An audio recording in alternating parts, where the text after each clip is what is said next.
Donc, nous dirons que par rapport à cette écriture de Luc chapitre 10, le verset 19, un verset biblique, je dirais, parmi les versets populaires, hein, dans nos cultes, nous remarquons que même nos frères qui officient le culte et qui font la modération, beaucoup aiment bien exploiter cette écriture. Voici, je vous ai donné le pouvoir de marcher sur les serpents au pluriel et les scorpions au pluriel, ainsi que toute la puissance de l'ennemi. Et rien ne pourra vous nuire. Dans le contexte de la racine grecque, pouvoir dynamis, kratos, mais tout simplement, ou encore exousia, ça parle n'est-ce pas, de l'autorité déléguée, ça parle de la puissance, ça parle de la capacité de commandité. Donc nous comprenons que c'est là où le Seigneur dira ainsi que toutes les puissances de l'ennemi. L'ennemi s'attend à la puissance. Il a ses puissances diversifiées, mais nous avons aussi le pouvoir de commanditer même ces puissances du monde. J'aimerais affirmer haut et fort que la confrontation avec les forces du mal est biblique. Parce que Éphésiens 6 le dit noir et blanc, nous n'avons pas à lutter contre la chair et le sang, mais contre les divinités, les puissances du ténèbre, les principautés, etc. L'écriture la cible et le Seigneur par après parlera sur le verbe marcher sur. Je vous ai donné le pouvoir de marcher sur. Marcher sur là, pour ceux qui aussi aiment un peu pousser leurs études, vous remarquerez que la racine grecque ici c'est patéo. Patéo veut tout simplement dire piétiner, écraser, avancer en posant le pied. C'est ça la pensée de marcher sur. Donc avoir la suprématie, écraser toute la puissance du ténèbre. C'est ça l'identité que nous avons en Christ par rapport à toute cette force. Maintenant, nous aimerions savoir qui sont ces serpents. Le Seigneur commence par présenter les serpents et les scorpions. J'aimerais déjà dire qu'on a vraiment tout un tas d'écritures dont nous aimerions votre patience parce qu'il faut que nous puissions nous justifier avec le témoin que nous présentons comme les écritures. Déjà, comprenez que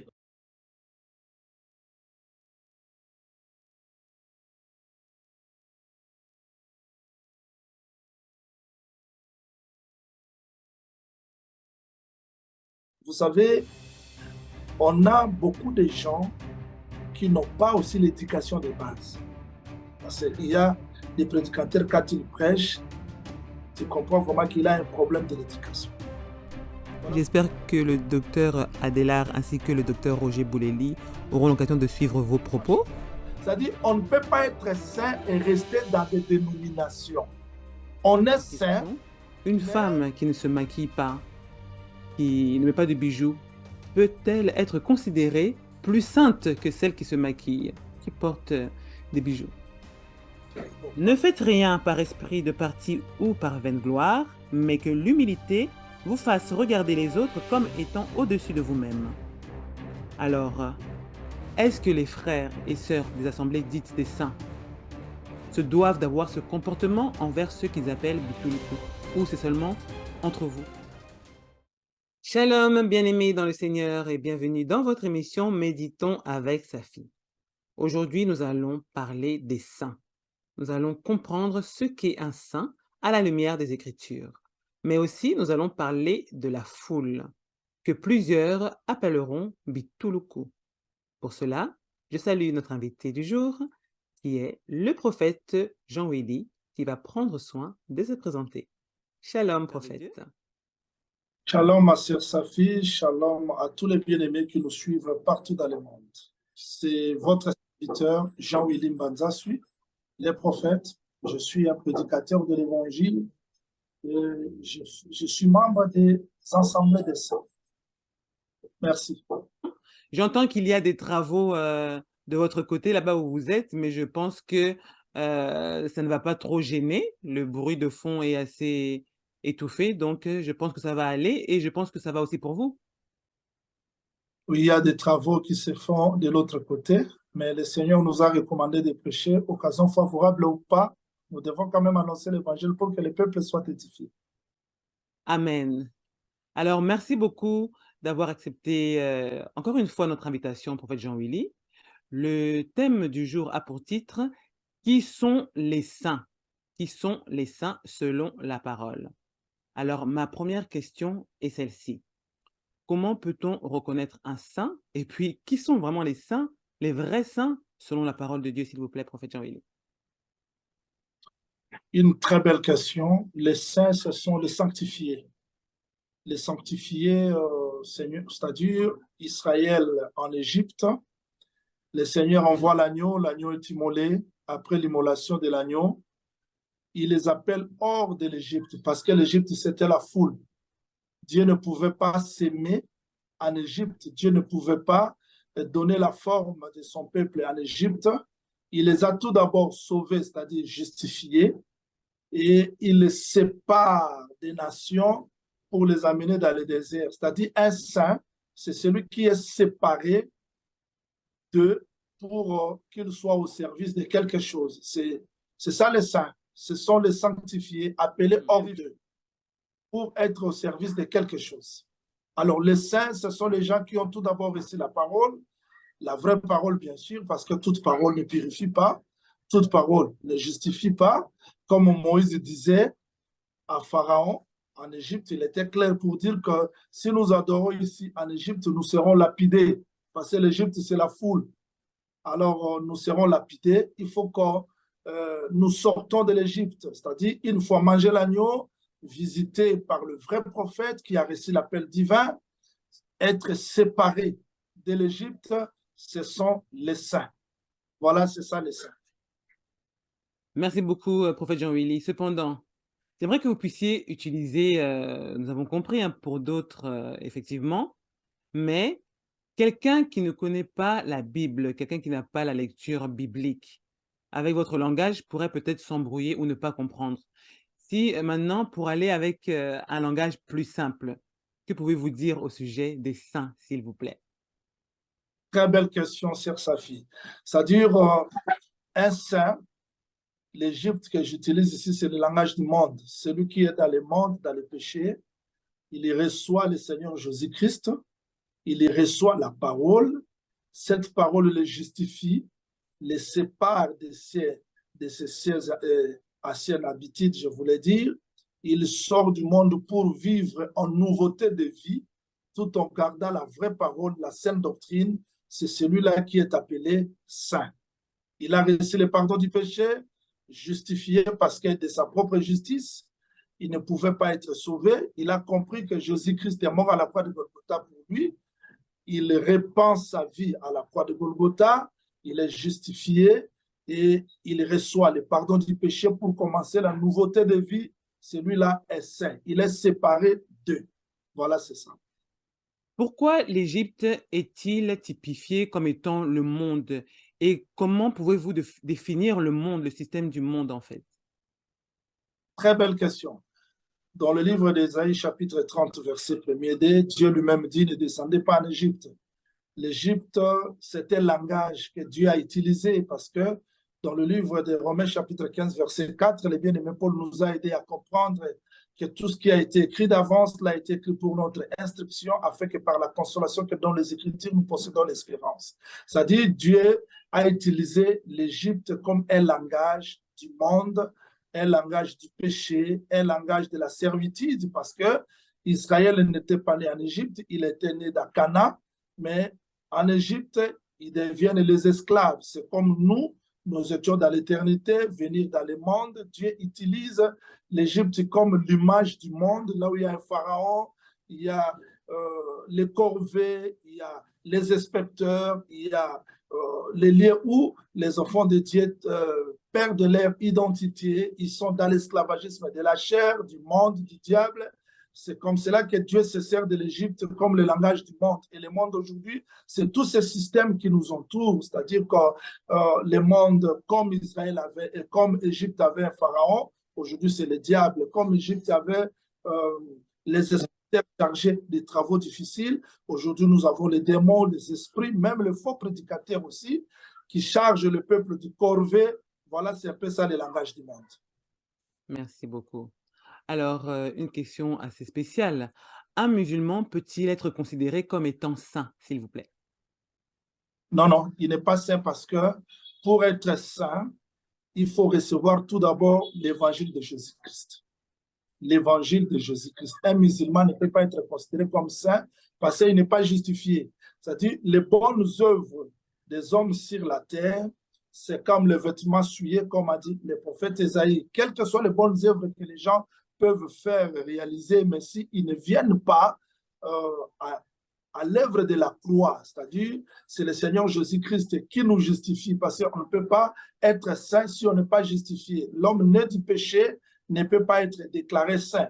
On est déclaré saint quand on reçoit l'œuvre de la croix de Golgotha, on reçoit le pardon du péché, reconnaître que Jésus-Christ, c'est lui seul qui a accepté la mort. À ma place, je remets ma vie entre ses mains, c'est alors que je suis justifié pour être séparé du monde et devenir saint.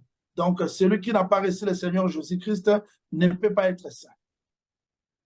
Donc, un musulman ne peut être considéré comme étant saint, sauf s'il a accepté le Seigneur Jésus comme Seigneur et Sauveur, accepté l'Évangile. Oui. Alors, prophète Jean-Willy, les personnages qui ont servi Dieu dans l'ancienne alliance, tels que Job, par exemple, qui était un fils de l'Orient, comme le souligne la Bible, étaient-ils des saints, ces gens-là? Oui, oui, parce que le problème est celui-ci. Nous sommes dans la souveraineté de Dieu. Là, je dois vous dire clairement, quand le Seigneur Jésus-Christ est né, avant qu'il soit né, Dieu envoie son ange pour se révéler à la sœur Marie. La sœur Marie reçoit la révélation de l'enfant qui devait sortir d'elle. Ce n'est pas Marie qui a enseigné Joseph. Le même Dieu a envoyé son ange pour enseigner Joseph sur Jésus-Christ qui se trouvait dans le ventre de Marie. Ce n'est pas non plus Joseph qui a enseigné les mages. Vous voyez, les mages ne faisaient pas partie de l'église de Marie. Dieu lui-même s'est révélé aux mages.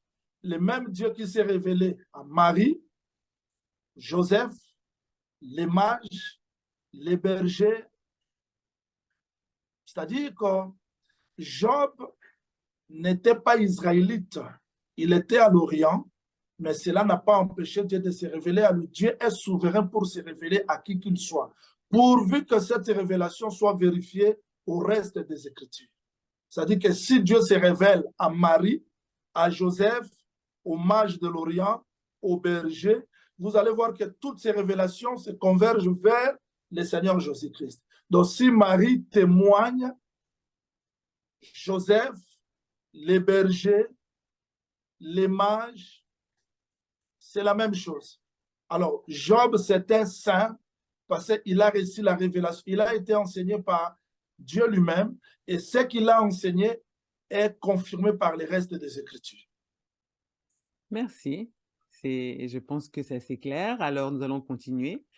Car la parole de Dieu déclare dans 1 Corinthiens au chapitre 7 et au verset 14, « Car le mari non-croyant est sanctifié par la femme, et la femme non-croyante est sanctifiée par le frère, autrement vos enfants seraient impurs, tandis que maintenant ils sont saints. » Donc, est-ce que le fait d'être saint peut se transmettre?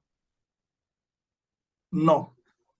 La sanctification que le bien-aimé Paul parle dans 1 Corinthiens chapitre 7, parce que le terme saint est vaste.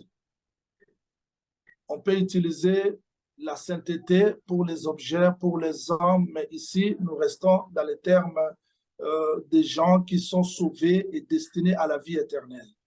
Maintenant, un homme ou bien un païen, un non converti, qui se marie avec une sœur convertie, le païen ici peut être sauvé par sa femme, vice-versa.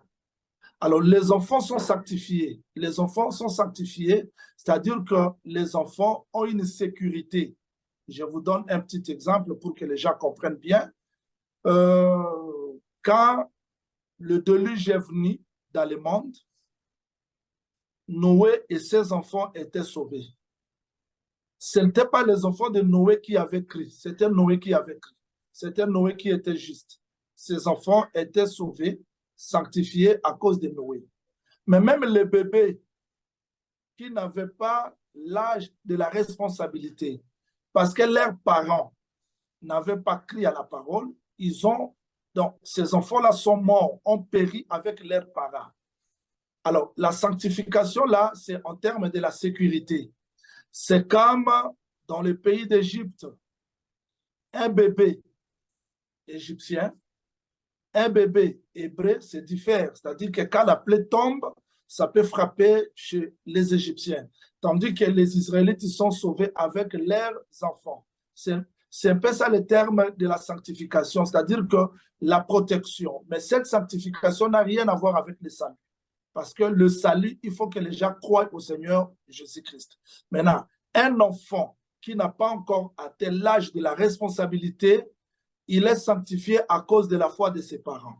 Mais si il atteint l'âge de la responsabilité, il n'est plus sanctifié à cause de leurs parents, mais il est jugé à cause de sa propre conscience et de ses propres œuvres. Voilà, c'est ça.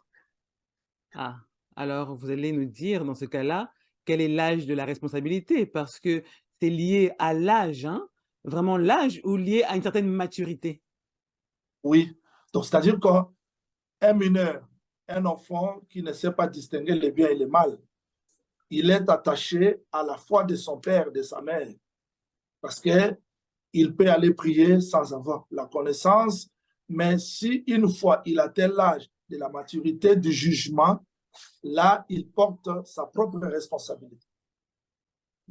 Alors, c'est assez complexe ce que vous êtes en train de dire, car il est possible qu'un enfant puisse devenir mature à l'âge de 20 ans, comme il est possible qu'un enfant puisse devenir mature à l'âge de 12 ans, n'est-ce pas? Donc, je ne sais pas si vous pouvez aller encore plus loin, parce que si vous dites mature, je ne pense pas que selon le monde, la maturité, c'est 18 ans. Mais est-ce que selon Dieu, la maturité, c'est 18 ans? Très bien. Bon, selon Dieu, je ne vais pas rentrer dans la loi parce qu'il y avait un âge où Dieu voulait que les gens entrent dans l'armure, c'était 20 ans.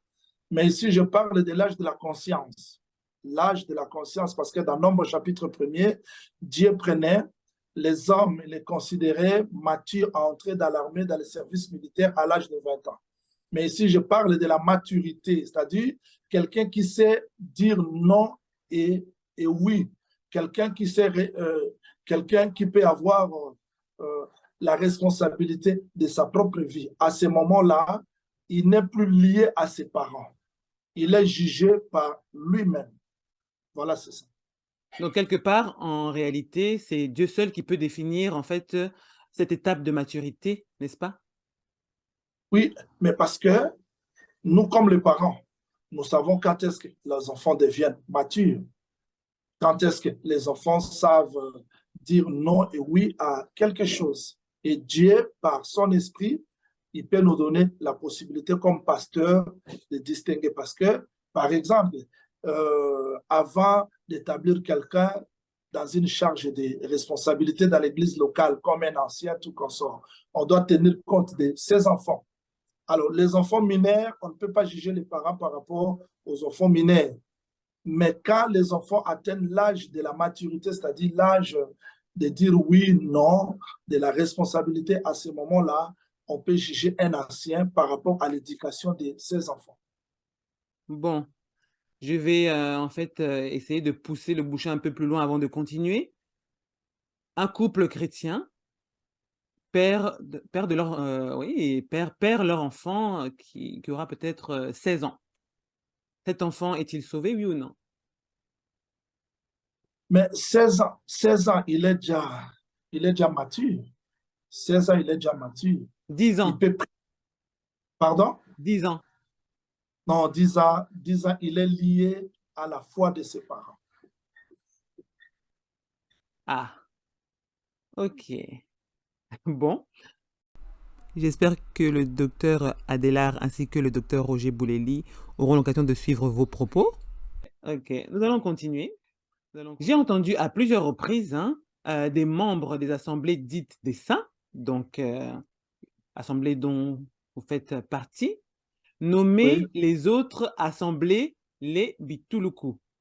Alors, pour un premier temps, merci de bien vouloir nous définir Bituluku selon la parole et ensuite selon certains membres des assemblées dites des saints, s'il vous plaît. Une très belle question, ma chère Safi. J'aime beaucoup vos émissions parce que ça nous aide de réfléchir. Voilà pourquoi vous avez intitulé ça Réfléchissons avec la sœur Safi. Ce sont des émissions, des réflexions, ça nous aide à aller vers le peuple pour que les gens comprennent. Je vais revenir un peu, s'il vous plaît, sur la question précédente. Je voudrais préciser ceci. Dans le langage biblique ou dans la marche doctrinale, pour que quelqu'un soit sauvé, il faut qu'il croie au Seigneur Jésus-Christ. Et le Seigneur Jésus-Christ, je vais répondre tout à l'heure là sur la question de Bituluku. Un enfant de 5 ans, 6 ans n'a pas encore reçu le Seigneur Jésus-Christ. Comment il sera sauvé? C'est-à-dire, sur le plan doctrinal, on dit non, il ne sera pas sauvé. Mais quand nous vérifions les restes des Écritures, on a vu les enfants du temps de l'Égypte, les enfants d'Israël, ils sont sortis avec leurs enfants, les jeunes, les petits enfants. Ils n'étaient pas sauvés à cause de leur foi, mais ils étaient sauvés à cause de la foi de leur père. C'est un peu ça la précision que je voulais donner parce que dans le langage doctrinal, les gens confondent un peu, les gens confondent. Quand Dieu entre dans la prophétie, il prend d'autres caprices. Exemple, Pharaon, c'était païen. Il a prophétisé, c'est que je vais répondre à ça. Pharaon ne faisait pas partie d'Israël. Il était de Bituluku, mais il a prophétisé. Alors, je reviens tout juste pour expliquer un peu le terme Bituluku. J'ai aimé ce que la sœur Safi a dit, les assemblées dites des saints, mais moi, je crois que toi, tu es aussi notre sœur. D'ailleurs, tu dois retourner chez nous parce que cette façon-là de voir les Écritures, il n'y a que des saints qui peuvent vous voir comme ça. Alors, je vais répondre directement, supporter, c'est ça ma faiblesse. Dans le livre de Matthieu, chapitre 13, verset 34, je lis ce texte-là. Jésus dit à la foule toutes ces choses en parabole et ne lui parla point sans parabole, afin que s'accomplisse ce qui avait été annoncé par les prophètes.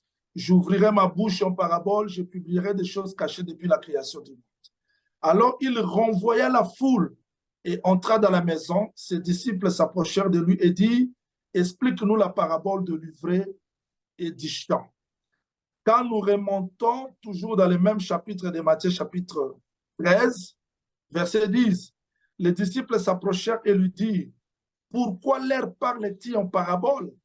Jésus leur répondit, parce qu'il vous a été donné de connaître le mystère du royaume des cieux et que cela ne leur a pas été donné. En un mot, j'explique la foule comme, donc Bituluku c'est à Lingala, mais Bituluku en français veut dire la foule. Je reprends, Bituluku veut dire la foule, la multitude. Et la foule, c'est une multitude de personnes, c'est-à-dire que là où il y a la foule, c'est la multitude de personnes. Mais ici, Bituluku, la foule que l'Assemblée des saints utilise, n'est pas dans le sens de la multitude là, c'est dans le sens de la foule. Et quelle foule? La foule sans explication. Nous avons vu le Seigneur Jésus-Christ dans le livre de Matthieu, chapitre 13, parler en parabole. Le texte dit clairement, il leur parla en parabole. Il a parlé en foule. C'est-à-dire que là, il était dans la foule, il a parlé en parabole. Mais quand il entre dans la chambre, il explique le mystère. Et le Seigneur lui-même est clair, il dit, pour la foule, voilà la foule, c'est ça Bituluku. La foule veut dire Bituluku. C'est seulement à Lingala. La foule veut dire Bituluku. Et la foule, ici j'utilise, selon le livre de Matthieu, chapitre 13, la foule attend sans compréhension. Parce que la foule n'a pas la compréhension, elle fabrique ses propres doctrines. La foule, c'est l'ensemble des gens-là, bien qu'ils attendent la parole, mais ils n'ont pas l'explication. Le Seigneur n'a pas donné l'explication à la foule, mais il a donné l'explication dans la chambre. Alors, Assemblée des saints considère toute église qui n'a pas l'explication de la parole comme la foule. La foule a reçu Jésus-Christ dans Jérusalem, et bien sûr, quand vous vérifiez Matthieu chapitre 21, vous vérifiez dans le verset 8, vous allez voir que la foule a reçu Jésus-Christ en acclamation, en adoration. Mais quand vous allez plus loin dans le livre de Matthieu chapitre 27, verset 20, la même foule a renié Jésus-Christ. C'est-à-dire, Bituluku signifie la foule, l'ensemble des gens qui prient, qui adorent sans explication. Nous avons vu la foule adorer Jésus-Christ, béni soit celui qui vient au nom de l'Éternel, mais devant Ponce Pilate, la foule a renié. C'est-à-dire, la foule, c'est l'ensemble des gens qui prient sans explication. Ils peuvent adorer. Oui, ils ont adoré Jésus-Christ à l'entrée de Jérusalem, mais ils n'ont pas l'explication de l'adoration qu'ils faisaient. Nous avons vu la foule être nourrie par Jésus-Christ, c'est-à-dire il leur a donné le pain, mais pour marcher dans la barque, recevoir l'explication du tourbillon, la foule n'est pas allée là-bas, Jésus-Christ les a renvoyés. Nous avons vu la foule, c'est-à-dire la foule manger le pain, mais quand ils voulaient suivre Jésus-Christ, il dit non, non, vous m'avez suivi à cause du pain, non à cause de la parole. Et quand il a dit que ma chair, qui peut la manger, la foule a fui. Voilà, c'est ça le terme foule, bituluku. Ce sont des gens qui prient, ce sont des gens qui jeûnent, ce sont des gens qui adorent. Mais quand vous attendez, comment est-ce qu'ils parlent, vous sentez qu'il n'y a pas l'explication. Et nous disons, ces gens-là font partie des bituluku, des groupes qui n'ont pas l'explication de la parole. Alors, bituluku, ce n'est pas l'injure, c'est seulement l'expression. Mais en réalité, dans bituluku, il y a aussi des saints. Là, je vais préciser. C'est-à-dire, il y a aussi des saints. Parce que Dieu, pour se révéler au peuple, Dieu ne limite pas un nombre de gens comme ça. C'est-à-dire que parce que nous sommes assemblés de saints, non, la révélation s'arrête à nous. Non, ce n'est pas ça. Dieu nous a donné la révélation, nous croyons, mais il y a aussi les 7000. C'est-à-dire, dans Bituluku, là, il y a aussi les enfants de Dieu. Il y a aussi la foule. Donc, dans la foule, là, il y a aussi des enfants de Dieu. Vous vous souvenez de Nicodème, bien qu'ils étaient dans la réunion, mais il y avait aussi Nicodème. Alors, nous ne limitons pas, supportons aussi notre zèle, parce que quand nous parlons, il y a aussi des zèles, de l'exagération. Alors, il y a la certitude pour prouver réellement que Dieu nous a donné quelque chose qu'on a vérifié. C'est comme les serpents d'Aaron, de Moïse. Toi, tu connais parce que tu es la fille de la maison. D'ailleurs, je prophétise que tu dois rentrer là-bas. Alors, en réalité, nous croyons que parmi la foule là, il y a aussi les saints. Il y a des saints, il y a des gens qui cherchent Dieu dans un cœur sincère. C'est comme je l'ai dit dans mon introduction. Parce que Marie a reçu la révélation de Jésus-Christ, que Marie ne se dise pas qu'elle est seule. Parce que le même Dieu qui s'est révélé à Marie est capable d'aller voir aussi Joseph. Joseph, attention, l'enfant que Marie a reçu là s'appelle ceci, ceci, ceci. Le même Dieu qui s'est révélé à Joseph est allé voir les mages qui n'étaient pas israélites. Il était dans les pays d'Orient. Pour leur dire, écoutez, regardez l'étoile, le roi est né. Et quand les mages sont arrivés, Jérusalem qui était proche là, ne comprenait pas. Nous pouvons avoir des gens aussi dans nos assemblées de saints qui font partie aussi de Bituluku, mais ils sont là. D'ailleurs, je précise que tout lieu qu'on a écrit assemblée de saints n'est pas assemblée de saints. Parce qu'assemblée de saints, ce n'est pas le slogan. Il y a l'explication, aussi la vie. On peut renier l'enseignement aussi par sa propre vie. Je vous dis que quand la femme de la perte du sang a touché Jésus, les disciples qui étaient avec Jésus ne comprenaient pas que quelque chose s'est passé. Les disciples ont dit, mais non, il y a la foule, il y a Bituluku qui te touche. Jésus-Christ, une femme, une force est sortie de moi. On peut être aussi assemblée de saints, mais dans des Bituluku. Voilà pourquoi je dis assemblée de saints, ce n'est pas seulement le slogan, ce n'est pas seulement le nom, mais c'est la vie. Mais est-il que là, je parle la langue, un paralytique qui est dans la piscine de Bethesda, il est paralytique, mais il est différent des paralytiques qui sont à l'extérieur. Parce que celui qui est dans la piscine de Bethesda, on a l'espérance qu'il verra l'ange et il sera guéri. C'est-à-dire un impudique, un sorcier qui est dans la vraie parole, il y a l'espérance qu'il sera purifié par rapport aux autres. Alors, je dis assemblée des saints, ou bien Bituluku, c'est un terme de la foule qui n'a pas l'explication, la foule qui n'a pas la compréhension, la foule qui adore sans l'explication. Voilà, c'est ça le terme Bituluku. Mais dans des Bituluku, il y a aussi des saints. Je précise que les filles de Lot étaient dans Sodome, mais elles sont sorties vierges. Dieu est capable de garder les saints partout. Mais une chose, avant la révélation du Seigneur Jésus-Christ, il fera assez que ces saints-là se rassemblent pour aller dans le ciel. C'est-à-dire, nous ne jugeons pas le temps, les choses avant le temps, mais nous croyons au temps opportun. Dieu fera que les saints qui sont partout se retrouvent pour aller dans l'enlèvement. Voilà la petite réponse que je peux donner sur la notion de Bituluku. D'ailleurs, je précise, si un sacrificateur a sa fille, la fille s'est mariée ailleurs, comme nos sœurs, nos frères, hein, et après avoir goûté l'évangile éternel, j'aime utiliser le terme là, après avoir écouté l'explication de toutes choses, il peut se retrouver ailleurs. Nous disons que c'est la fille du sacrificateur.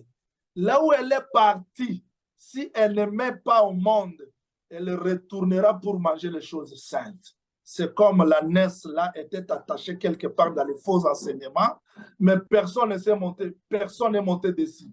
C'est-à-dire que c'est lui qui a reçu la vraie parole. À cause de la famine, il peut laisser Bethléem pour Moab. À cause des comportements d'un tel prédicateur, il peut laisser Bethléem pour Moab. Mais un jour, le Seigneur va visiter Bethléem et il retournera dans sa maison. Voilà ce que je peux utiliser. Je peux répondre sur la question de Bituluku et les saints. En tout cas, c'était très, très clair. C'est très clair, mais tout à l'heure, vous avez évoqué le fait que je devais retourner dans les assemblées dites des saints. Je dirais vraiment avec respect, non. Pourquoi? Parce que j'ai vu des comportements inappropriés chez plusieurs là-bas. Des comportements que peut-être on ne trouve même pas chez les païens.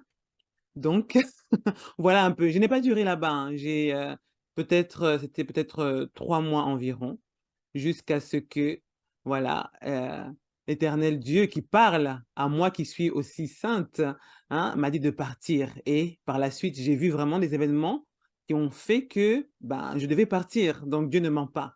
Voilà. Mais vous m'avez devancé avec plusieurs réponses. Je rends grâce à Dieu pour cela. Mais je vais répéter les questions quand même pour aller droit au but. Vous allez me répondre par oui ou par non, même si vous avez déjà répondu à votre manière. Donc, il y a-t-il forcément que des vrais saints dans les assemblées dites des saints, que ce soit les ministres, hein, que ce soit les fidèles? Non, non, non. Ok. Et la... Paul y avait aussi des Hyménée, des Alexandres. Ma sœur, ça fait peut-être là où tu avais prié, il y avait des Alexandres et des Hyménée, mais il y a aussi des Paul et des Barnabas qui ne sont pas des Alexandres et les forgerons. Voilà, c'est un peu ça. Effectivement. Cependant, vous savez, lorsque nous fréquentons certaines personnes ou un certain environnement, il se peut d'être impacté rapidement par le comportement des autres. Et lorsqu'on est facilement influençable par les autres que par la parole, ça produit en fait entre guillemets, des mauvais comportements. Voilà, c'est l'impactation, vous voyez? Donc ça fait que si déjà celui qui parce que nous disons: «On ne donne que ce qu'on a». Lorsque une personne apporte un certain comportement, une certaine marche, il impacte les autres et vont suivre cette personne. Et ce qui crée aujourd'hui que plusieurs, ben, se retrouvent dans des assemblées avec des mauvais comportements, de mauvais caractères et ça suit, ça s'enchaîne et ça crée une chaîne, vous voyez? Voilà un peu. Ouais. Alors, et l'autre question, il y a-t-il des saints? Vous avez déjà répondu, hein, mais c'est pour que les personnes écoutent bien, entendent bien les réponses. Il y a-t-il des saints dans ce que plusieurs appellent les Bituluku, donc la foule, oui ou non? Mais il y a des saints partout. Il y a des saints partout là où les gens reçoivent, les gens qui ont reçu le Seigneur Jésus-Christ. Parce que je dois vous dire que les saints sont partout, là où il y a la parole, mais est-il que le Seigneur fera à ce qu'ils sortent un jour? Lorsque vous dites afin qu'ils sortent un jour, qu'ils sortent par rapport à quoi? Qu'ils sortent d'où ou par rapport à un système? Parce que lorsqu'on est saint, prophète, la personne est sainte. Lorsqu'on est saint, on est saint. Donc sortir par rapport à quoi, s'il vous plaît? Parce que la sainteté ou bien le fait d'être saint, ça reste. Très belle question. Je vais répondre parce que cette question-là est liée au salut et c'est très important. Je précise tout d'abord que pour qu'une église soit véritable, ne doit pas nécessairement porter le nom des assemblées des saints. Là, je suis clair. Assemblée des saints, c'est une appellation. On peut dire aussi assemblée des élus. On peut appeler église de Dieu, église du Seigneur Jésus-Christ, assemblée des premiers-nés, assemblée des justes. C'est-à-dire les termes bibliques. Ce que nous refusons, selon notre compréhension, que Jean Olive vienne donner les noms à l'église qui a existé avant lui. Je peux implanter, commencer une œuvre ici à Kinshasa. Je ne dirais pas que je suis le fondateur parce que cette église a commencé à Jérusalem. Elle est implantée ici soit par Jean Willy. Parce que je ne suis pas le fondateur de cette église-là. Le fondateur, c'est le seul qui a dit « je bâtirai mon église ». Je n'ai pas le droit de donner ou de dénommer une église. Ça, c'est déjà un levain sur une patte. C'est-à-dire, je ne peux pas donner les noms. Il faut que je respecte soit l'église de Dieu qui est à Paris, l'église des Élis qui est à Bruxelles, l'église des Saints qui est à l'église. Donc, on respecte les termes parce que le bien-aimé Paul nous a dit que vous êtes sauvés si vous persévérez dans des choses que je vous ai annoncées et si vous les gardez au terme que je vous ai annoncé.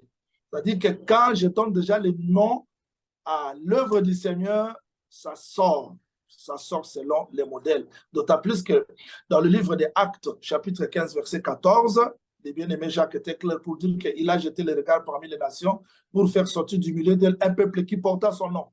Donc l'Église ne doit porter que le nom de son mari. Alors, je dirais, pour répondre à cette question-là, il y a les problèmes de la doctrine que nous, les prédicateurs des assemblées des saints, nous disons avec les Écritures, est ce qui se trouve dans une église. Je donne un exemple. Ministère mondial Bethléem. Les saints peuvent se retrouver là-bas.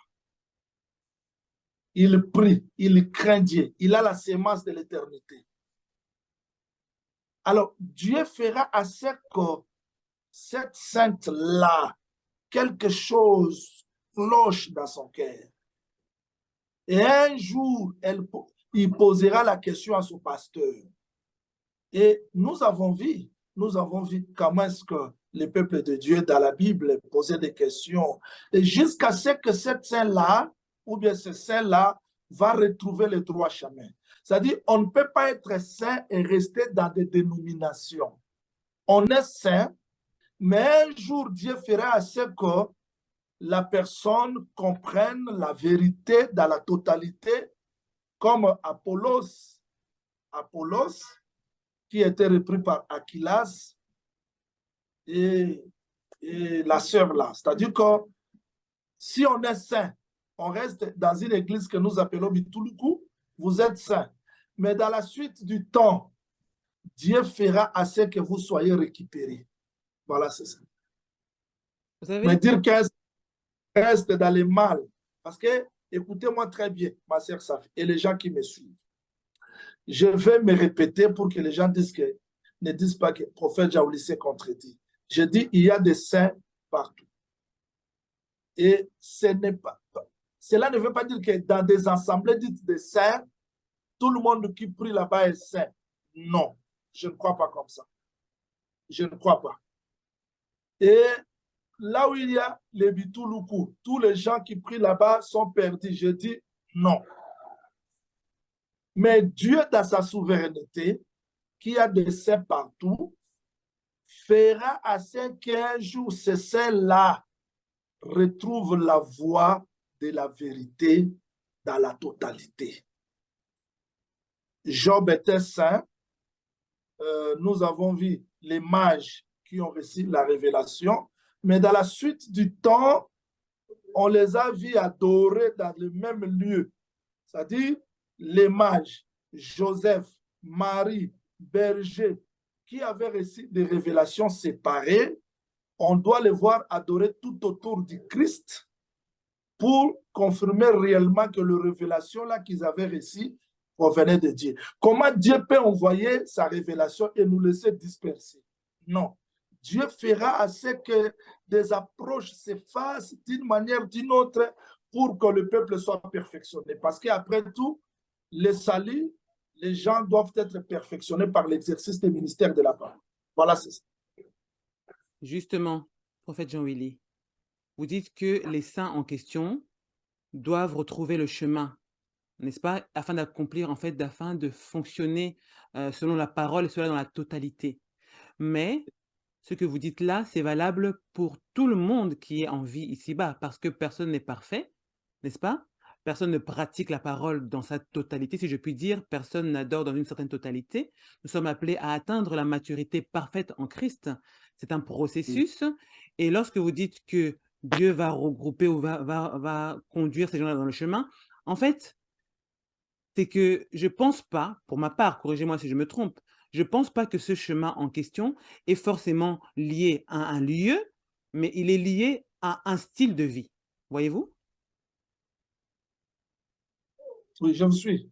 Voilà, donc c'est lié à un lieu, et c'est pas lié à un lieu, mais à un style de vie. Pour être plus clair, c'est pas lié au fait que je vais aller, par exemple, me retrouver chez vous et quitter ce que d'autres appelleront Bituluku, mais c'est plutôt lié à un style de vie. Donc c'est un mode de fonctionnement. Dieu va nous conduire sur ce chemin, mais par rapport à un style de vie. Effectivement, si je vais chez quelqu'un, chez une assemblée dite des saints, dans une assemblée dite des saints, ou que j'aille ailleurs et que ça ne va pas, ce n'est pas conforme, que je comprends que ce n'est pas conforme à la parole, je quitterai l'endroit en question. Mais je disais que, je ne sais pas si vous comprenez, je pense que quand vous dites que la personne va quitter, va être orientée sur le chemin pour en fait fonctionner selon la parole dans sa totalité, ce n'est pas lié à un lieu où il aura accès forcément, c'est un style de vie, c'est la marche avec le Seigneur. Parce que lorsque nous allons nous réunir ensemble, ça sera au moment de la perfection, si je puis dire, lorsque par exemple il y aura l'enlèvement ou lorsque nous allons nous retrouver voilà, dans la Nouvelle Jérusalem ou autre, parce que là, ici-bas, aucune perfection n'est réellement palpable, vous voyez? Oui, je voudrais dire ceci, ma soeur. Vous savez, il y a le mouvement de l'esprit. Même Ézéchiel a vu les ossements desséchés. Il y a eu un vent qui a soufflé pour que les os se rassemblent. Même Israël, ils étaient plus de 600 000. Mais avant le départ, ils se sont retrouvés dans un lieu qui s'appelle Goshen. Je ne dis pas que l'église de Paris, Belgique, Canada devienne une seule église comme ça. Non. Je parle d'un corps, un enseignement cohérent, parfait. Exemple, je prie dans une église qui porte le nom de Bethléem Ephrata. Supportez-moi, je connais, ou bien ministère, si je parle Bethléem Ephrata, les autres peuvent s'indigner, je donne un nom. Je donne un nom. Je prie dans une église qui s'appelle Valise, avec un visionnaire X. Je suis saint, parce que la sainteté, c'est quelque chose que Dieu a préparé ça. Je ne vais pas beaucoup lire, mais Dieu dit, nous pratiquons des choses que Dieu a préparées depuis l'éternité. Alors, je prie dans une église où il y a un visionnaire Valise, avec sa femme, tout consort. Je vois que c'est l'église d'homme. Ce n'est pas... Parce que, vous savez, maman, l'église du Seigneur, comment, pour vendre Jésus, les Juifs devaient chercher Judas. Il était confondu avec ses disciples. Ce que moi j'aime dans mon église, on peut être qui qu'il soit, mais devant la doctrine, tout le monde est égal. Donc, qui que vous soyez, même si vous êtes bishop, vous avez commencé l'évangile, vous avez fait ceci, cela, mais devant la doctrine, même si tu résistes, on va te mettre dehors. Nous sommes, parce que C'est comme Jonas. Il a vu que c'est moi qui attire ces malheurs. Il a accepté qu'il soit livré. J'aime prier dans cette église-là, même s'il y a des tempêtes. Mais je peux voir Jonas jeter dans l'eau. Que prier dans une église, même s'il y a la tempête, Jonas continue à rester là. Non, ça, ce n'est pas l'église du Seigneur. Mais les saints, là, j'ai parlé à langue, vous m'avez compris. Mais les autres peuvent être là, les saints peuvent être là, mais Dieu fera assez qu'il arrive à la connaissance. Non, l'église valise, hein, ce système ici n'est pas le système divin. Et Dieu fera assez que mon sang, les saints là, retrouvent les autres qui ne sont pas de l'église valise. Peu importe le nom de l'église, mais que ces noms-là soient dans la parole, dans la Bible, comme l'église des Élis, l'église des saints, l'église des premiers-nés, l'église des... C'est-à-dire que nous voulons rester dans ce qui est écrit dans la Bible. Parce que, remarquez, là où il y a les noms, il y a toujours un visionnaire, il y a un fondateur, il y a ceci, cela. Ça, c'est déjà dans... Ce n'est pas l'œuvre de Dieu, c'est l'œuvre des hommes. S'il fait quelque chose de mal, vous ne pouvez pas l'approcher, reprocher. Je suis capable, tel que celui-là, d'intervenir sur un problème qui est au Canada. Sur un problème qui est en Belgique, je peux donner mon point de vue. Nous pouvons dire, parce que nous travaillons comme ça. Si quelqu'un accepte seulement les noms des assemblées de saints, en tout cas, il a cherché des problèmes parce qu'on va les poursuivre partout. Alors, nous voulons être contrôlés. Nous voulons être là. Alors, je dis, en tout cas, ça c'est mon point de vue, mais dans la doctrine, je crois que pour être sauvé, il ne faut pas faire seulement partie des assemblées de saints écrits. Mais quand on reçoit la vraie parole, on est baptisé du Saint-Esprit, Dieu est capable de te donner la vie. Voilà, Nemo me supporter. Je parle comme un prédicateur des assemblées de saints. Quelles que soient les critiques, quelles que soient, mais je suis un prédicateur des assemblées de saints. On peut être modéré, mais quand il y a les alarmes nocturnes, on sort l'épée parce que nous sommes là pour garder la litière. Merci beaucoup, prophète Jean-Willy. Merci beaucoup. Nous allons revenir dans les prochains jours, hein, parce qu'il y a aussi une émission qui me tient à cœur concernant justement les dénominations, n'est-ce pas? Et puis concernant les visionnaires, toutes ces choses-là, j'ai beaucoup de questions, je pense assez pertinentes, qui va, par la grâce de Dieu, permettre au peuple de Dieu de méditer avec sa fille. Voilà. Donc, merci beaucoup pour ces éclaircissements. Nous allons avancer, car si je reste toujours, en fait, si je rebondis à chaque fois, nous allons vraiment nous étaler. Donc, expliquez-nous hein, le fait, s'il vous plaît, que des noms soient inscrits dans le livre de vie. Comme par exemple dans Apocalypse au chapitre 20, si je ne me trompe pas, et au verset 15.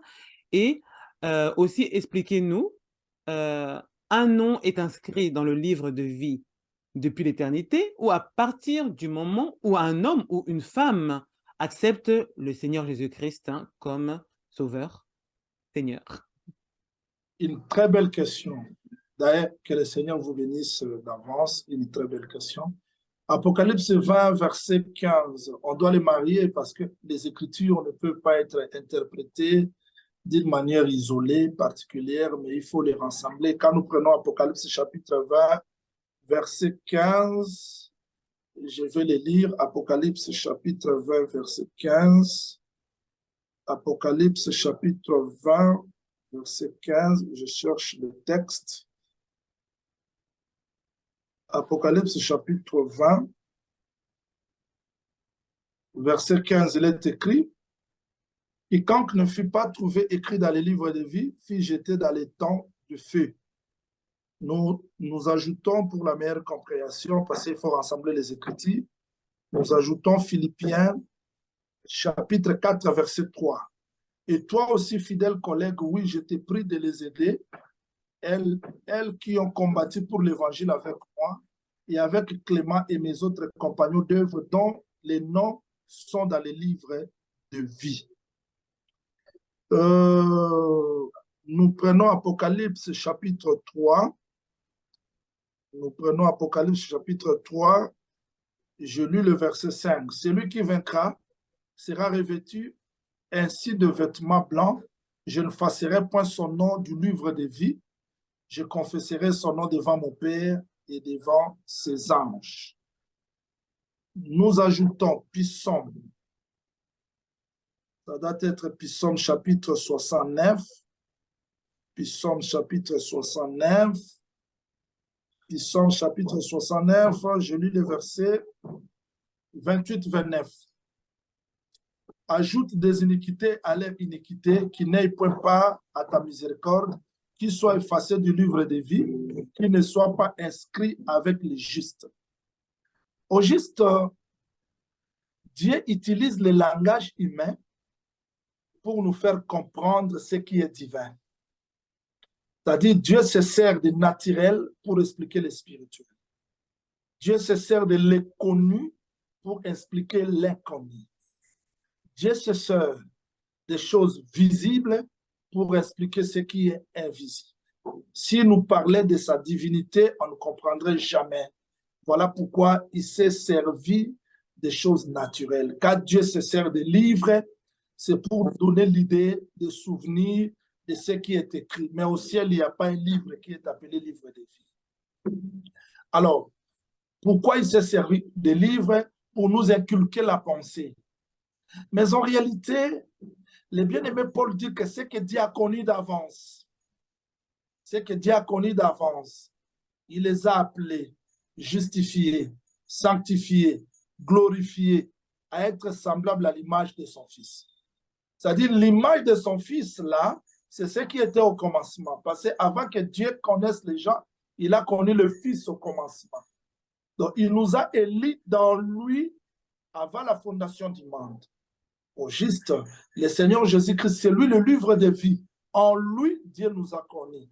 En lui, Dieu nous a élus avant la fondation du monde. En lui, Dieu nous a justifiés. Alors, la question est très simple. Est-ce que le nom est écrit quand la personne reçoit le Seigneur Jésus-Christ ou avant la fondation du monde? C'est très simple. Quand vous voyez Dieu appeler Noé, il y a un Noé, j'utilise des langages simples pour que les gens comprennent. Il y a un Noé, il y a un arche. Et Noé était devant la porte. On peut se poser des questions sur les deux lions qui ont laissé les autres lions et venir entrer dans l'arche. Qui a enseigné ces deux lions? Parce que Noé était comme un Adam. Parce que Adam, dans son temps, devant lui, il n'y avait que les deux lions qui passaient et qui lui donna les noms. Comme Dieu restaura un autre Adam qui est Noé, il faut que les lions qu'il a connus d'avance là viennent rentrer là où ils étaient au commencement parce que l'arche doit mouvoir sur les eaux comme l'Esprit de Dieu au commencement. C'est-à-dire que tout était dans l'arche, tout était dans Dieu. Quand Dieu parla, c'est alors il a ouvert la bouche, il a ouvert la porte de l'arche pour que la création soit manifestée. En réalité, je vais dire quoi? Le nom est écrit non sur la terre avant la fondation du monde. En Christ, Dieu nous a connus en Christ, c'est le langage simple. Maintenant, sur le temps, on doit voir réellement que la personne ici, son nom était écrit avant la fondation du monde par la marche, par la vie. Si réellement ton nom était écrit avant la fondation du monde, on doit voir ta vie conforme. Parce que ce que Dieu a connu d'avance, il les a justifiés, sanctifiés. C'est comme Jérémie 1,5, je t'ai connu avant que tu sois né, je t'ai fait prophète. Mais quand Jérémie ne prophétise pas, on doit douter de cette préméditation. Alors nous disons, les noms écrits avant la fondation du monde dans les livres de vie, oui, mais sur le temps, on doit voir la manifestation de ce qui était au commencement. Si on ne voit pas ça, on ne peut pas croire. D'ailleurs, quand on parle les noms effacés, c'est un langage seulement parce que Dieu ne fasse pas. Mais la vie des gens peut faire que l'homme soit retranché. Donc, la pensée éternelle est que Dieu avait créé l'homme pour qu'il soit sauvé. Mais sa vie sur la terre peut faire que l'homme soit effacé, l'homme soit retranché de la pensée éternelle que Dieu avait préparée pour le salut des hommes. Donc, sur la terre, On ne peut pas dire que, bon, si mon nom était écrit, je peux vivre n'importe quelle vie. Non, non. Si réellement tu es destiné pour la vie, si ton nom était écrit avant la fondation du monde, on doit te voir prendre le chemin de l'arche de Noé pour retourner là-bas. Mais un lion qui laisse la porte de l'arche de Noé, qui va ailleurs pour dire que, bon, si Dieu me connaissait pour la vie, je serais sauvé, on comprendra réellement que celui-ci n'était pas destiné pour être sauvé, parce que celui qui est destiné pour être sauvé doit mener la vie de la sainteté, et on doit se retrouver dans l'arche pour attendre les déluges. Parce que ces déluges-là, c'est pour notre justification et le jugement du monde. Donc, c'est une question très difficile parce que les gens confondent. Bon, je peux faire ça, je peux vivre ça. Si mon nom était écrit, là, il n'y a pas de problème. Non, non, là, ton nom n'était pas écrit. La personne dont le nom est écrit depuis la création du monde, sa vie doit témoigner réellement qu'il n'est pas de ce monde, il est destiné à la vie éternelle. Voilà ce que je peux répondre. J'ai beaucoup de questions à poser, mais je vais me limiter à une question parce qu'il y a beaucoup de choses à soulever par rapport à vos propos. Cependant, lorsque vous dites que nous devons voir la marge de la personne pour définir, pour déterminer, pour qualifier cette personne de sainte ou d'une personne en fait dont le nom est inscrit dans le livre de vie. Je dirais encore c'est un peu complexe, c'est parce que nous savons que nous avons un exemple dans la Bible. Nous voyons le voleur sur la croix. Forcément, plusieurs ne l'ont pas forcément vu marcher selon la parole, mais nous savons la phrase qui a été proclamée par le Seigneur par la suite. Tu seras avec moi aujourd'hui même au paradis.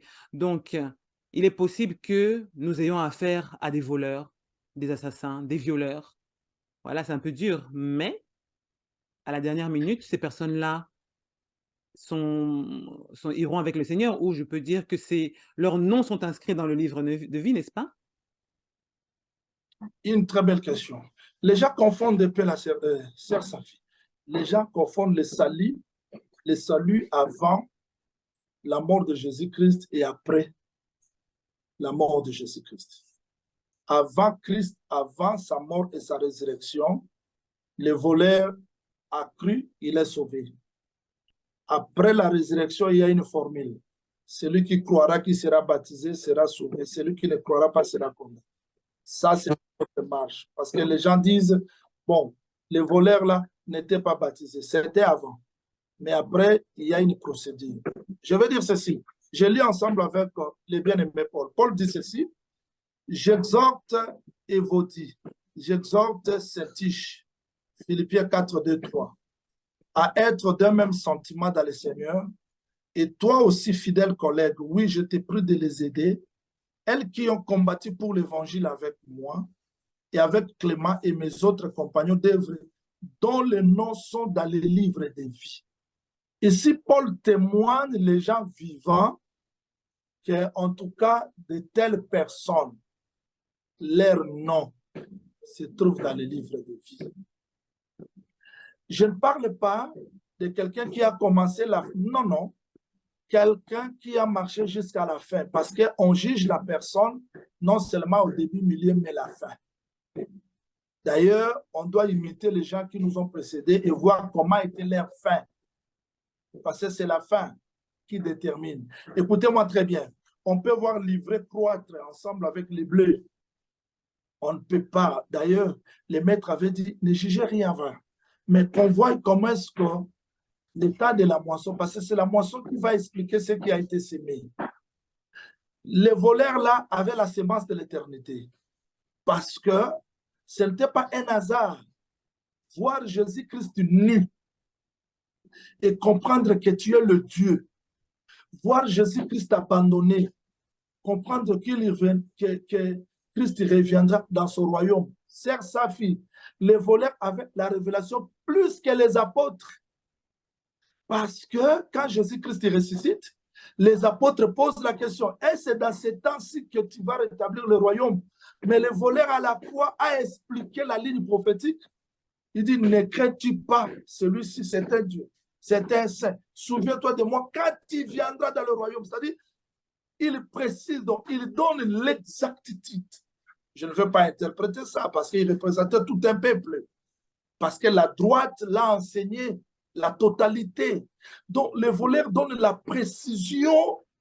Souviens-toi de moi, quand il vient, donc, il précise même les temps. Et Christ ramène le futur et dit, aujourd'hui, tu seras avec moi dans le paradis. Ce qui sera demain, c'est ce que je peux faire aujourd'hui. Exactement.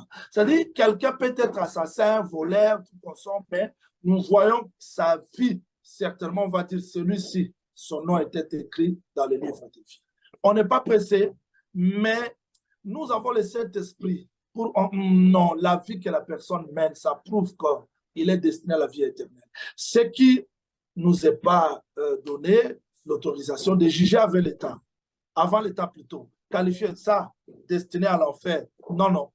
Là, le frère Jacques nous a empêchés. Nous pouvons prier, nous prions pour tout le monde, mais la fin qui va déterminer si seulement il était le bleu ou le vrai. Voilà, c'est ça.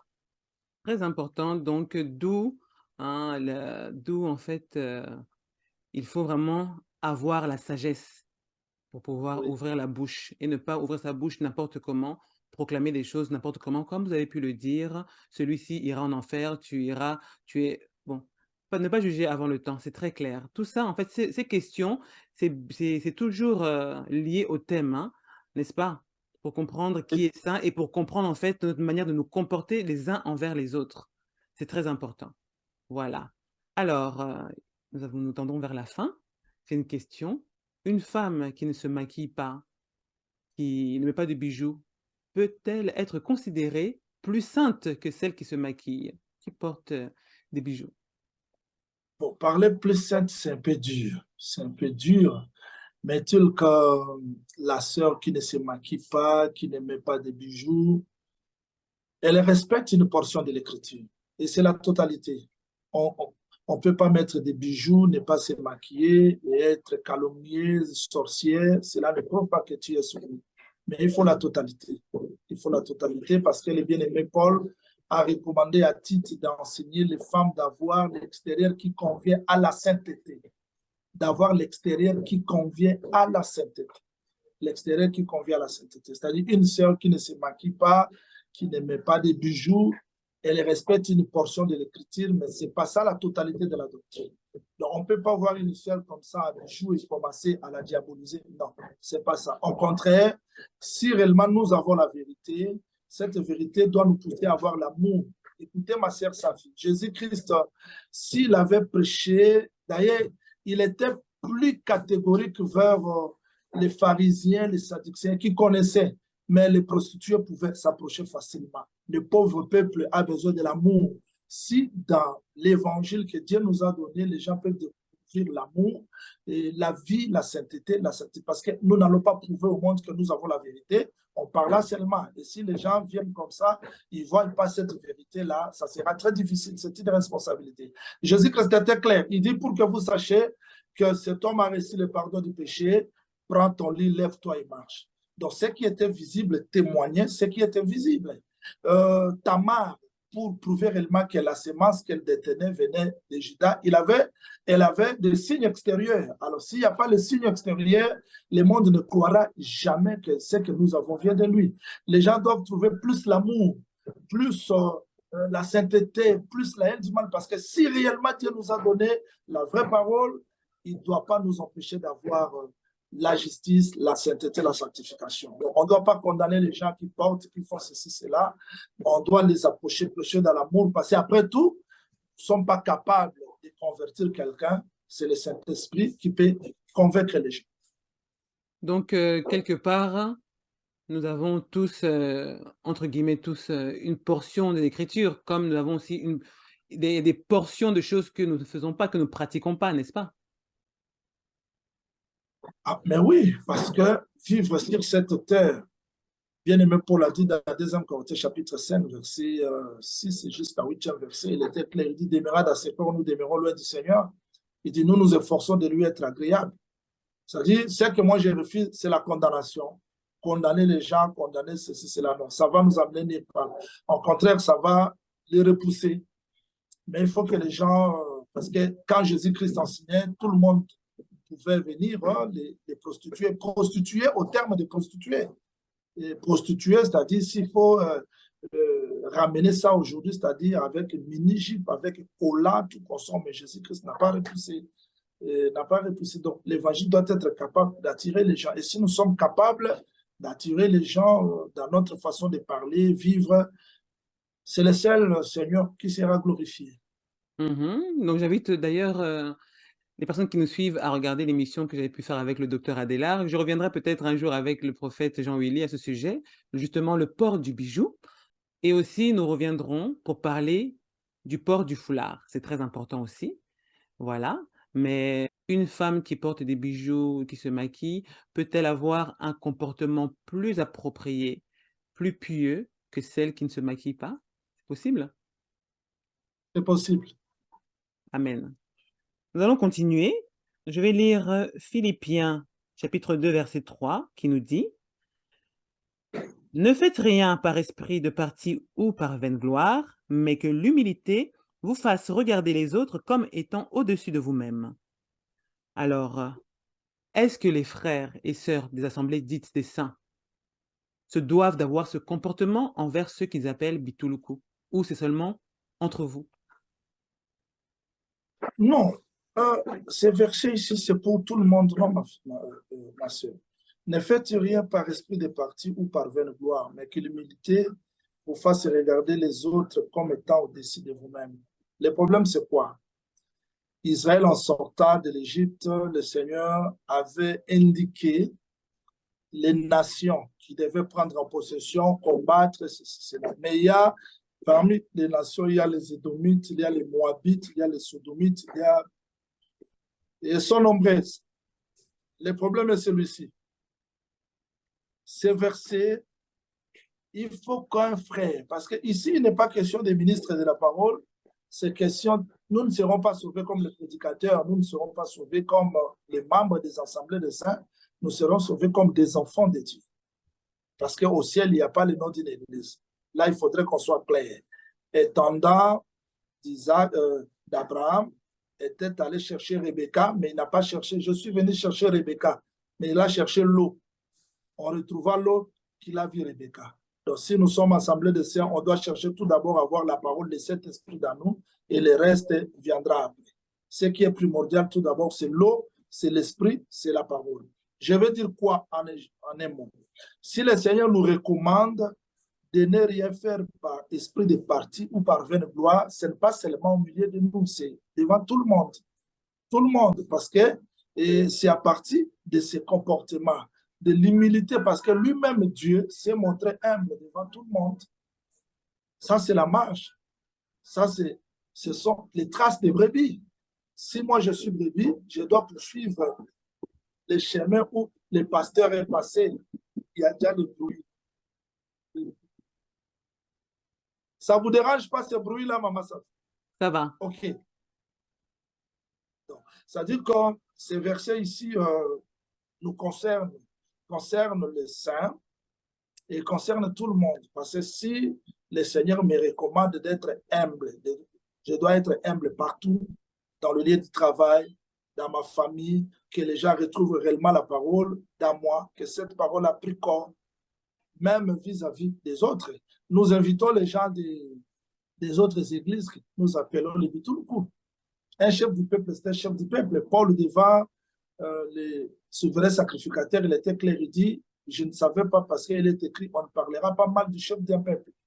Donc, nous devons avoir l'attitude de l'humilité devant tous les frères, tout le monde. Voilà, c'est un peu ça. Alors, pour conclure, prophète Jean-Willy, je vais vous demander de vous adresser à certaines personnes qui utilisent le mot bituluku avec dénigrement, avec manque de respect, rabaissement, parce que c'est ce que j'ai pu voir, entendre chez plusieurs, et vous aussi, je crois. Donc, j'aimerais que vous puissiez vous adresser au peuple qui vous écoute, et voilà, de conclure avec quelques mots par rapport à tout ce qui a été dit. Oui, avant de conclure, ma sœur Safi et les téléspectateurs, les internautes, les gens qui nous suivent partout, je voudrais dire ceci. Il y a des nations qui s'opposent à Israël. On peut utiliser le nom de Bituluku comme terme de guerre. Parce qu'il y a des nations qui s'opposent. Il y a des gens qui s'opposent à la vérité. Je vous donne un petit exemple. Je suis allé enseigner quelque part, mais j'ai vu un pasteur qui détruit les gens des assemblées dites saint, saint, saint, saint. À ce moment-là, David doit sortir la pierre parce que quelqu'un a injurié la divinité juive. C'est-à-dire, si le respect peut être mutuel, ça serait une bonne chose. Parce qu'il y a d'autres personnes qui s'attaquent aussi au saint. Si vous avez la doctrine respectée, les saints aussi doivent respecter. Alors, quelqu'un qui n'est pas incrédule, parce que même Christ, il dit Jérusalem et Jérusalem, si tu connaissais les choses qui appartenaient à ta paix, mais parce que tu ne veux pas, les temps viendront. C'est-à-dire, moi, j'apporte l'évangile. Quelqu'un qui accepte, je ne ferai pas la guerre. Mais quelqu'un qui veut combattre l'évangile, à ce moment-là, je ne resterai pas défensif. Il faut que je sorte les armes, l'enseignement pour réfuter le faux enseignement. C'est-à-dire, Bituluku, c'est pas l'injure. Si nous utilisons Bituluku pour injure, vraiment, il faut laisser ça. Mais Bituluku, c'est le lieu où il n'y a pas l'explication de la parole. Alors, si j'utilise quelque chose, si je mange un animal qui n'est pas mal en soi, mais si ça devient le sacrifice, si ça devient un sujet de scandale, je ne vais pas utiliser, je ne vais pas manger cet animal. Comme le terme Bituluku, vous n'êtes pas le premier. Il y a des gens qui, hey, lui, il prie où? Dans l'assemblée de il nous traite Bituluku. Donc, Bituluku, ça devient comme pierre d'achoppement pour les autres. Alors, nous devons un peu modérer, surtout pour les gens qui ne nous font pas la guerre, de le considérer aussi, voir qu'il y a aussi des saints partout. Mais pour les gens qui nous font la guerre, là, c'est ça, supportez-moi, pour les gens qui font la guerre aux saints, là, les saints sont habitués à la guerre, que je veux conseiller aux générations futures de déposer un peu les armes parce que les armes là ne nous sont pas permis d'aller jusqu'aux extrémités de la terre. Utilisons cette fois-ci l'amour pour que les gens soient sauvés. Voilà ce que je peux dire. Mais en fait, prophète Jean-Willy, savez-vous que, par rapport à ce que vous dites, hein, il est possible que des saints fassent la guerre à d'autres saints? Est-ce que vous trouvez que c'est normal? Non, ce n'est pas normal. Ce n'est pas normal. Voilà. Alors, il faut faire attention parce que lorsque vous dites que oui, il y a une guerre qui peut être déclenchée par rapport à ceci ou à cela, il est possible que la chair prenne le dessus et que vous fassiez la guerre à quelqu'un qui est sain. Et donc, il faut faire attention par rapport au comportement, par rapport à la façon de faire les choses. Oui, maman, c'est-à-dire que ça se voit, ça se voit. Ça se voit clairement, c'est-à-dire qu'il y a quelqu'un qui a besoin de comprendre, de connaître. Moi, je partage même avec les prêtres catholiques. Je travaille avec eux. On se respecte. Là, il n'y a pas de problème. Et là, je voudrais tout d'abord relever quelque chose, ma sœur Safi. Vous savez, on a beaucoup de gens qui n'ont pas aussi l'éducation de base.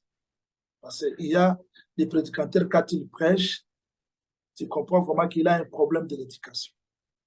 Voilà pourquoi nous luttons pour que les gens comprennent et puis que les gens aient l'éthique d'anthologie, c'est-à-dire qu'on ne peut pas utiliser n'importe quel langage. On ne peut pas, ça peut être dur, mais la façon de parler, parce qu'on reconnaît la personne aussi par son langage, par sa façon de parler. Là, je n'entre pas dans la science, mais la langue, c'est aussi l'identité d'un peuple, parce que la langue fait partie de la civilisation, de la culture. Alors, je vais dire ceci, la façon de s'exprimer d'une personne témoigne aussi son éducation. Raison pour laquelle on ne peut pas prendre l'éducation des gens, mettre ça à l'Assemblée des saints. Nous avons la responsabilité d'encadrer les jeunes, d'encadrer les gens de la façon d'exprimer. Parce que quand vous êtes trop dit, vous ne savez pas utiliser les langages modérés, les gens vont vous fuir. Voilà pourquoi on a plus besoin de la modération, et de la sagesse, de l'amour divin pour que la chair n'entre pas. Après tout, nous n'allons pas forcer les gens à devenir les saints, à croire à notre évangile. Sinon, nous serons comme les autres. Je ne cite pas les noms, nous sommes dans les lieux publics, il y a les autres qui ont évangélisé par la terreur, par la guerre. Nous ne faisons pas comme ça parce que Christ ne l'a pas fait. Alors, vous allez nous dire quelle est, pour terminer, vraiment pour conclure, quelle est l'origine, en fait, quelle est la base hein, de ce comportement inapproprié des frères des Assemblées des Saints parce que vous êtes, entre guillemets, pas, pour pas dire détesté, pas très aimé de plusieurs, justement à cause de votre langage, à cause de l'orgueil manifesté par plusieurs. Quelle est la source? Parce que tout à l'heure, je disais que on ne donne que ce qu'on a et d'autres ont été impactés par une manière de faire, une manière de parler, comme vous avez pu le dire aussi. Qu'est-ce qui s'est passé? Quelle est la base de ce genre de comportement que nous trouvons dans les assemblées dites des saints? On va me dire, Safi, toi, tu es toujours là en train de marteler les assemblées des saints. Non, c'est que hein, nous sommes en train de parler, de comprendre et puis de recadrer les choses. Hein. Voilà, tout simplement. Oui, bon, je ne saurais pas me faire porte-parole des assemblées des saints parce que l'assemblée des saints est très complexe, très vaste, mais ce que j'ai compris, le travail que nous faisons pour le moment est d'exhorter, de rappeler à l'ordre aux gens qui sont sous notre obédience, de leur montrer, voilà ce qu'on a marché, voilà là où nous sommes, comment est-ce que nous pouvons avancer. C'est ce qu'on fait aujourd'hui. Mais je ne peux pas parler pour les autres parce que je ne maîtrise pas et je ne peux pas me permettre d'être porte-parole des assemblées des saints. Je parle de mon église locale, des gens que j'ai enseignés, encadrés, de mon obédience, par les gens qui sont dans mon obédience. Et vérifier, vous allez voir que les gens que le prophète Jean-Louis a enseignés, qui travaillent, ceci, cela, la plupart sont un peu modérés, bien que les extrémistes ne manquent pas. Mais si nous voyons quelque chose comme extrémisme, on rappelle à l'ordre parce que ça n'a servi à rien. Voilà ce que je peux dire. Merci beaucoup, prophète Jean-Willy Banzasui. J'espère vous revoir une prochaine fois dans Méditons avec Safi. Je pense que vous avez été clair pour plusieurs. Si vous n'avez pas compris ou si vous avez des questions à poser, n'hésitez pas à le faire en commentaire, à contacter le prophète Jean-Willy. Et je pense qu'il se fera un plaisir de vous orienter, de vous répondre. Voilà. Est-ce que vous avez un dernier mot, prophète Jean-Willy? Bénisse la sœur Safi, que le Seigneur vous bénisse, qu'il vous comble. Le travail que vous faites, je dis que c'est un travail digne de l'Assemblée des Saints, parce que n'importe qui ne peut pas aller comme ça et entrer dans des profondeurs. C'est la sémence que vous avez. Et moi, je crois, tiens toujours mon sang, tout ça, fille. Je crois que dans les jours à venir, le Seigneur fera grâce. Continuez comme ça, nous vous soutenons, nous prions pour que cette émission aille de l'avant, que le Seigneur nous fasse grâce, que tout soit fait pour la gloire de Dieu. Que le Seigneur vous bénisse, qu'il bénisse aussi les gens qui nous suivent partout. Merci. Amen. Merci.